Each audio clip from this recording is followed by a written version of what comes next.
Greetings, dear hearts. I am so glad you have tuned in to this message, this theme of the need for a support group. I cannot stress to you how important it is for you to study this and decide whether or not it's relevant to yourself. Is a support group necessary? Let's look at Scripture. Let's look at the Old Testament and the prophets. Why did God have to send prophets into the world? Constantly reminding people that they were off base. Because they could not become aware of it from their own mind. There had to be some indication of a divine presence which knows how to heal, which knows how to lead. And so God needs to send these people, the 3 major prophets and the 12 minor prophets, as well as others as well in the Old Testament, laying out to the people the shortcomings in the way they were living.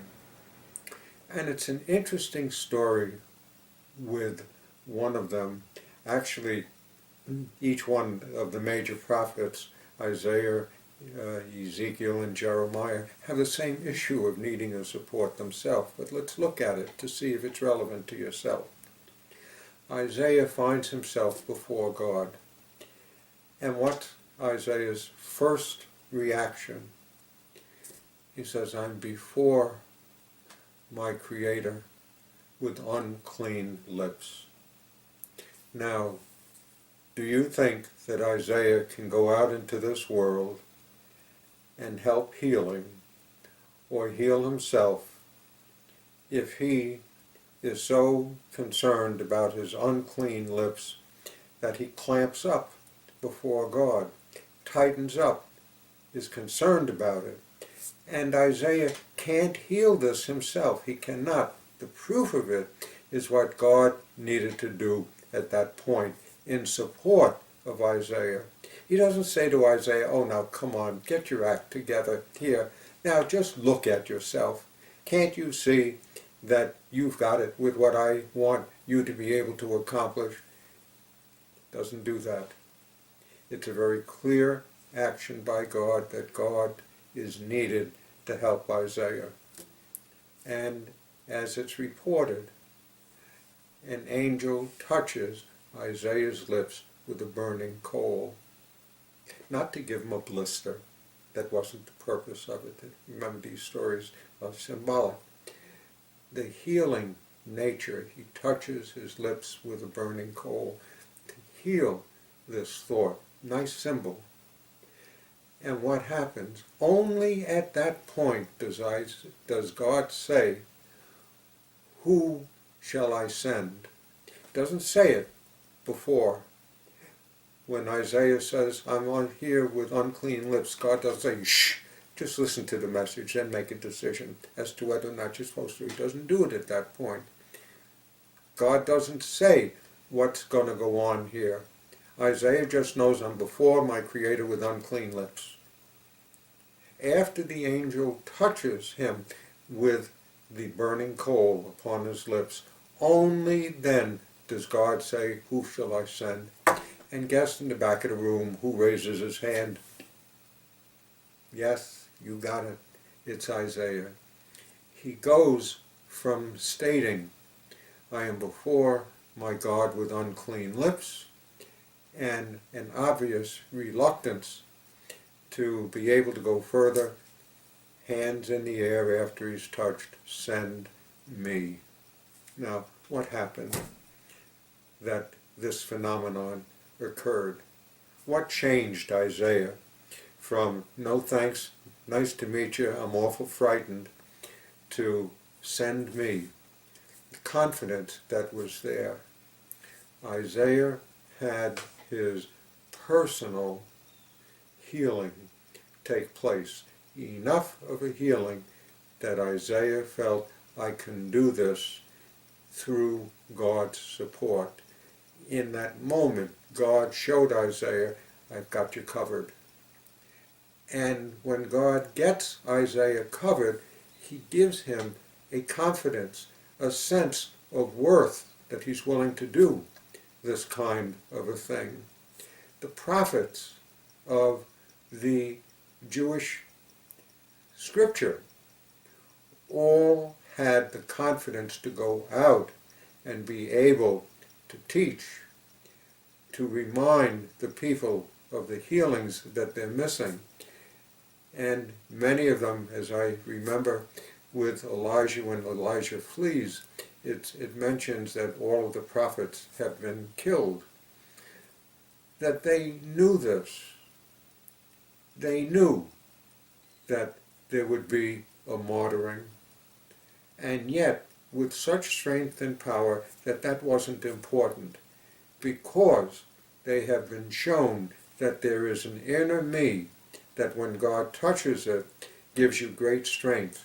Secondly, the prophets, as well as Isaiah, were aware that they were a spirit being. They wind up before God in some way. They know that they're in a different mindset. And so, part of needing a support group is provided by the support from the Old Testament.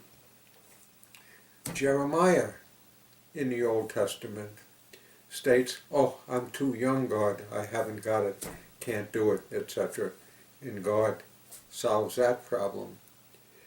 With Moses, when Moses is told that he is supposed to go before Pharaoh and to be able to tell him to let God's people go from Egypt and from the slavery that they were in, Moses' first reaction is, I haven't got it, God, really don't know how to do it, etc. God has to be a support to him. So he states to stand on holy ground. Take off your sandals, Moses. Stand on holy ground. And then he gives the solution to him. He tells him that Aaron, his brother, will go with him, and that God is to tell Moses what needs to be said, and Moses is to tell Aaron what's to be said. Do you see the needs in these examples of a support group? So these are examples from the early scripture, from the Jewish Bible. Now we go over to the Christian one. Jesus himself needed a support group. Oh God, you've got to be kidding. Jesus was perfect. He's God. He's perfect. Yes, Jesus is, as the Nicene Creed points out, all God, but he's all something else. He's all human. Otherwise, he's not relevant to us. No relevance. Can't help us. And the human part of Jesus did the same thing with him that it does with us. It interferes, it distracts, it jams through its own opinions, and the human mind, of course, is a savage mind. That's the nature of it. And that's the reason, by the way, that the Christian Laity Foundation got founded, that God gave it as its assignment, its commissioning, that we have to be able to overcome the human mind, and the only way is to recover the divine mind. And so this is a requirement that enables us to be healers ourselves and supporters of God in bringing the kingdom into the world and the world back to the kingdom. So there is Jesus also going to need a support group. And you say, oh Bob, please, how can that be? He was perfect. Again, I remind you, yes, the God being is perfect within him, just as it is perfect in you. But Jesus needed also a support group because of the interference with his awareness of the divinity.